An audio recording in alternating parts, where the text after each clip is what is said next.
Roll continues for the University of Louisville. You're right, Eric. Pat Kelsey's Cardinals they didn't just continue their winning streak on Tuesday at Syracuse. They thoroughly dominated the Orange, 85-61 up in the Dome.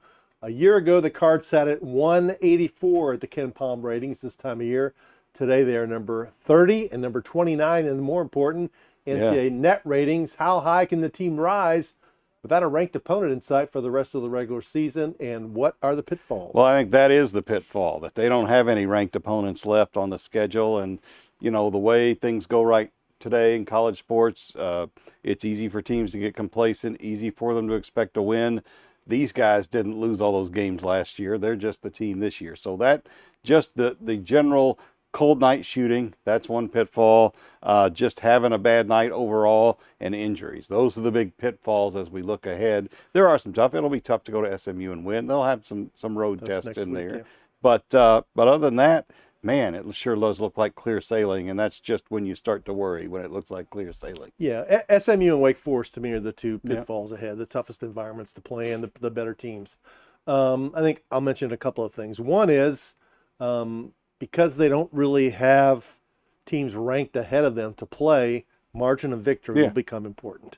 I think it's more important in NCAA net rating than it really is in Pomeroy or Torvik or one of the other ones. But whatever you're expected to win by, that's what you need to win by, and maybe a little bit more. That's the primary way you can get your number to go up. And the other thing is, what I've been impressed about this team, really not since the Eastern Kentucky game maybe, or the UTEP game. Yeah.